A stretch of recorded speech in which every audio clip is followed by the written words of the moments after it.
जी हाँ, नमस्कार, प्रणाम। तो दोस्तों, जिस तरह धनंजय धड़कन एंड खेसारी लाल यादव एक साथ मिले थे, उसी तरह आज अवधेश प्रेमी यादव एंड दबंग स्टार खेसारी लाल यादव एक साथ मुलाकात किए हैं। तो दोस्तों, मैं आप लोग को इस वीडियो में सारी जानकारी देने वाला हूँ कि अवधेश प्रेमी यादव एंड धनंजय धड़कन का मुलाकात कहाँ हुआ और कब हुआ।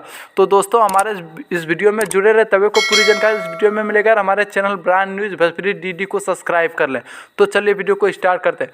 तो दोस्तों, मैं आप लोग को बताना चाहता हूँ कि वीडियो को स्टार्ट करने से पहले धनंजय धड़कन एंड खेसारी लाल यादव को, जो कि उन दोनों का मिलन हुआ था दिल्ली में, जो कि धनंजय धड़कन खुद तो दिल्ली में गाना शूटिंग करता है, वहीं पे खेसारी लाल यादव का शूटिंग चल रहा था।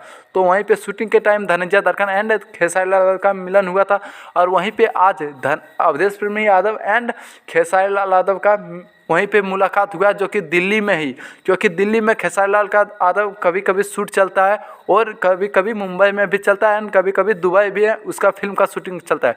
वहीं पे अवधेश प्रेमी यादव भी दिल्ली में ही हर गाना का शूटिंग करता है। तो दोस्तों, वहीं पे दोनों में हुआ मुलाकात, अवधेश प्रेमी यादव एंड खेसारी लाल यादव में मुलाकात हुआ। तो दोस्तों, आप लोग किन किन भाई लोग अवधेश प्रेमी को सपोर्ट करते हैं, हमें कमेंट बॉक्स में जरूर बताएं। और मैं आप लोग को यह भी बताना चाहता हूं कि आज से अवधेश प्रेमी यादव का भी आप लोग को न्यू अपडेट पोस्टर मिलेगा देखने के लिए। जी हाँ दोस्तों, हमारे चैनल पे ब्रांड न्यूज़ भोजपुरी डीडी के चैनल पे। तो दोस्तों, आप लोग इस वीडियो में इस चैनल में जुड़े हैं, तभी को पूरी जानकारी अवधेश प्रेमी एंड धनंजय धड़कन के बारे में भी मिलेगा। तो दोस्तों, दोनों भाई के लिए इस चैनल पे हर न्यू अपडेट देखने को मिलेगा कल से। तो दोस्तों, यही था एक अपडेट जो मैं आप लोग के बीच में शेयर करना चाहता। धन्यवाद, फिर मिलते हैं न्यू अपडेट में।